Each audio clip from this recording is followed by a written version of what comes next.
Good afternoon, everyone. Okay, so time to do day 2's testing of the water, and I thought I'd give you a quick look around at the plants and see how they're progressing today. And my husband is working on a shade house for them, so yeah, very excited about this. We're actually repurposing this as it was actually the shade structure that was originally over the pool that we had at the previous property, that the cover got taken off it in the storms in 2017 when we got flooded. I'll leave a link up there to the playlist for the Eagleby Road floods in 2017. Oh, so glad I'm never going to have to experience that here again. So yeah, because we have checked this property didn't flood in 2011, it didn't flood in 2017. And the council flood maps claim it doesn't flood, but yeah. So this cucumber vine is doing really well. It's got a couple of dead leaves, but nothing really serious, and it's got new fruit forming.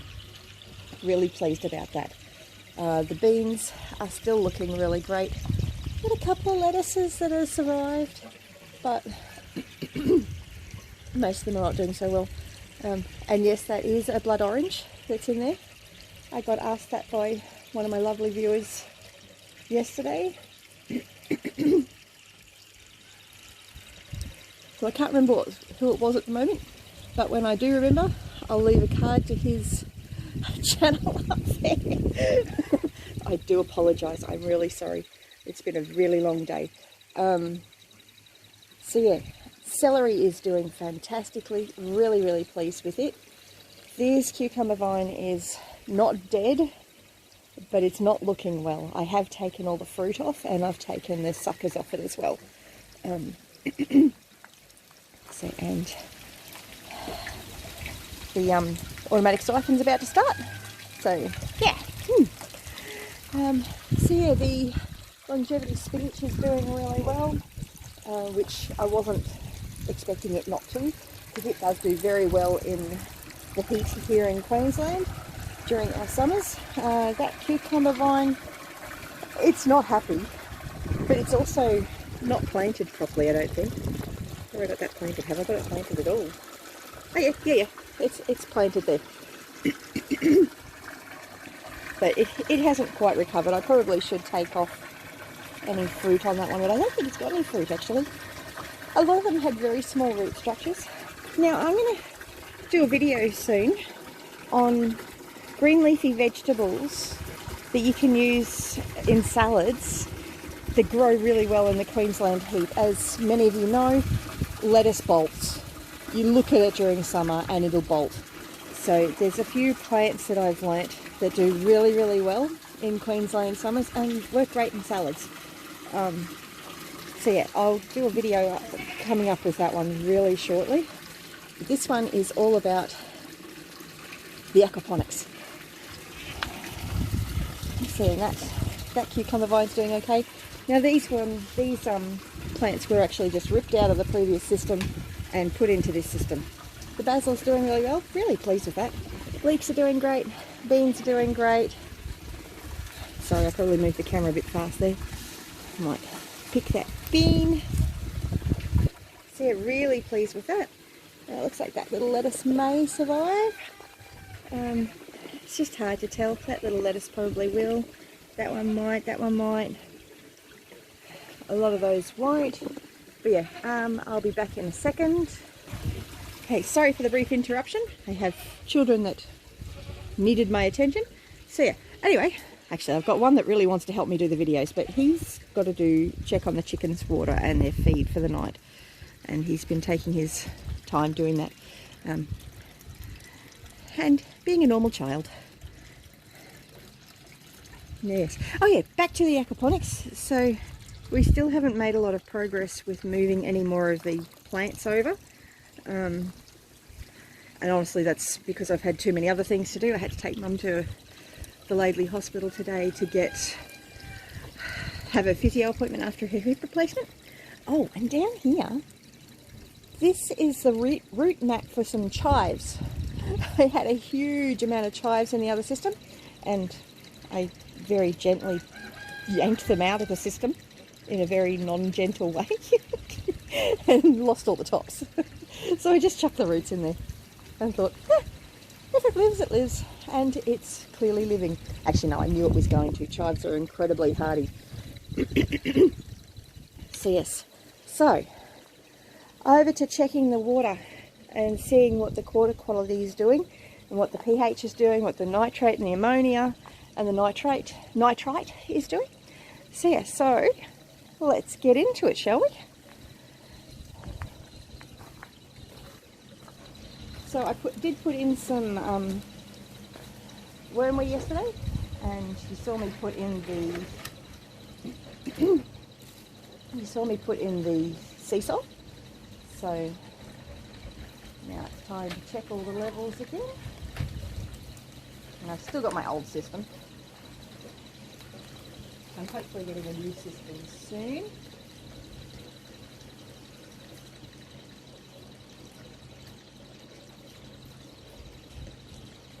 We're just trying to get that water level down to the line. So that's that one. That's one's worked well. I'm not expecting a huge amount of change over 24 hours.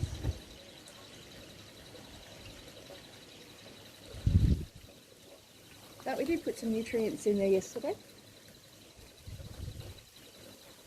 So we'll see how that's affected the system, if it's affected the system, because there's a lot of water in this system as well. Now I have got a new microphone that has got a windsock on it, so I'm hoping that we're not being affected by all the wind that's around here at the moment. It's quite windy out here this afternoon, and I hope you can hear me. Oh, I'm also curious to know, can you give me some feedback on my thumbnails? I've changed the way I've been doing my thumbnails lately, and I'd really love to know what people think. Okay. Let's get into this testing. And there again. And it's probably because I've been breathing in this water. I'm hoping that the moving of the water is actually going to kill those off. So we've got the pH solution, so we're going to add 3 drops. 2, 3. That first one was only half a drop. So it's all good. You really should be a little bit more precise with these things, but shake that up. Sorry, the structure for the shade system getting in the way now. Oh dear. I'll have to adjust to that. So it's still well and truly off the low pH scale. Sorry, try and focus in on it. So well and truly off the scale still, so we have to do the high pH test again, like we did yesterday. And I'll leave links up above for the test from yesterday, which are also all in the Aquaponics basics test. So I'll leave a link for that one as well.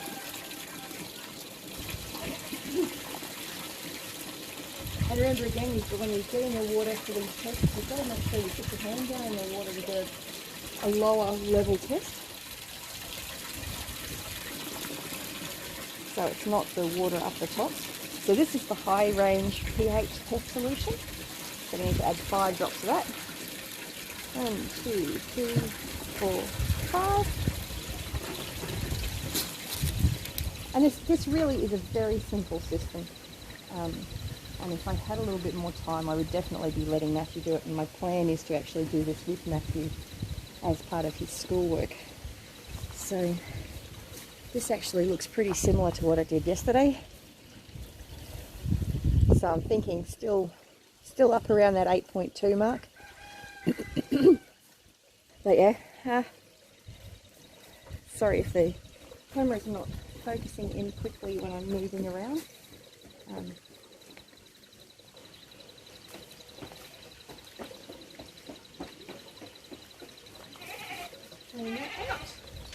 So that's that one done. So let's do the next one. We'll do the ammonia. That's bottle 1 for the ammonia test. And we need 8 drops of that.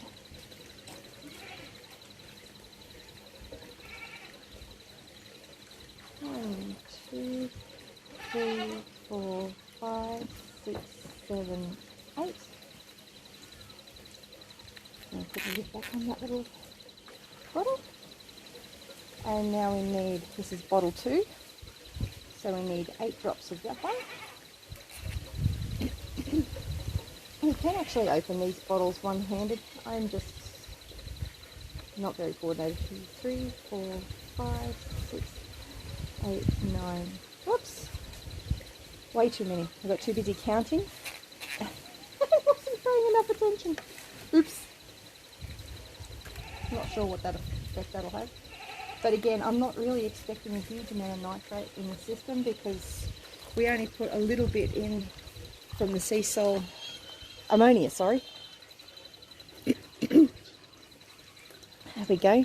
So it's drifting up. That's definitely got a more of an aqua colour than it did yesterday. Yesterday was a lot more yellow. It's green. It has got a bit of a green colour to it, doesn't it, Jonathan? Yeah. See, it's definitely drifting up in its range, so that is really good. That's what we want to see.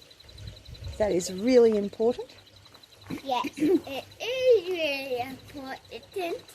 Because without any ammonia, the bacteria have got nothing to eat.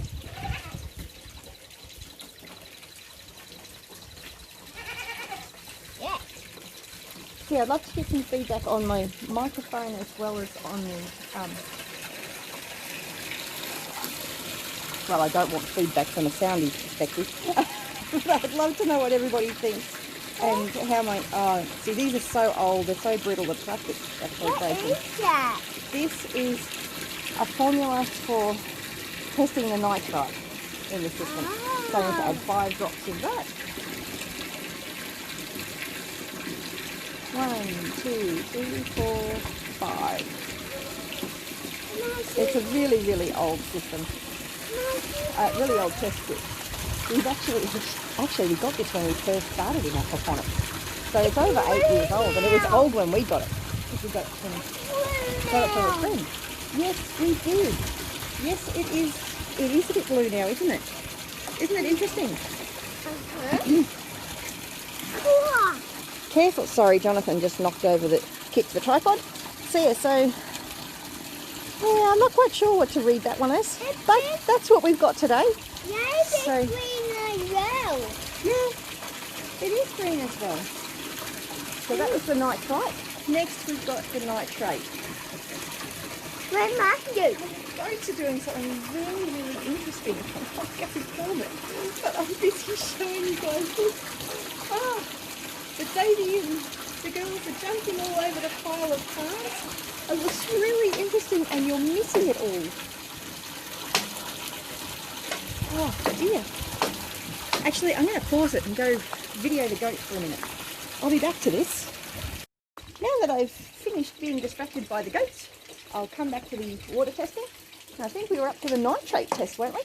So the nitrate test, we've got 2 bottles again. So we need to add 10 bottles. It's a special solution for the nitrate test. So I need to do 10 drops of that one.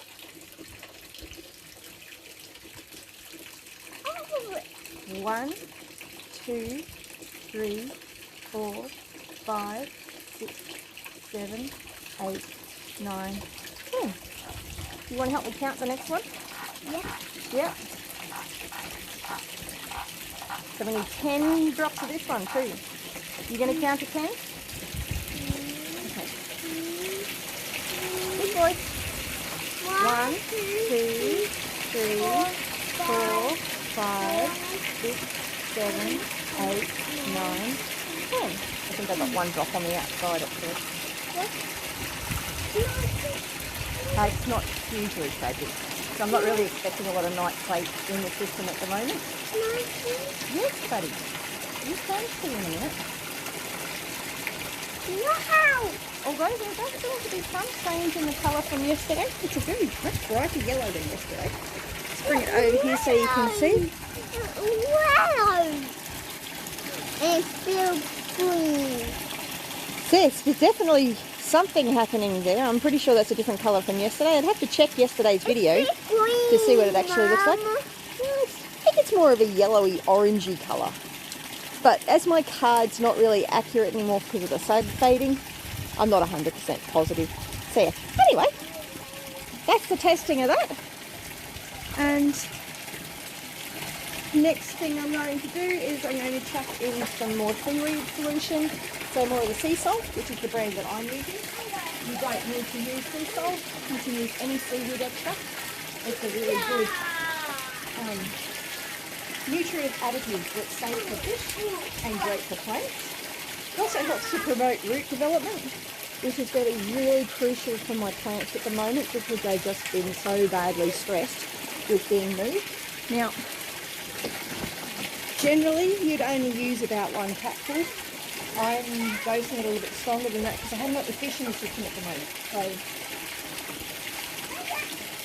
And I'm known for being heavy-handed. So that's the seaweed solution. I'm also going to add in some wormweed from my worm farm, which I need to check tomorrow. I should really be doing it today, but I'm not organised enough. So I'll just show Jonathan. There you go, buddy. Wow!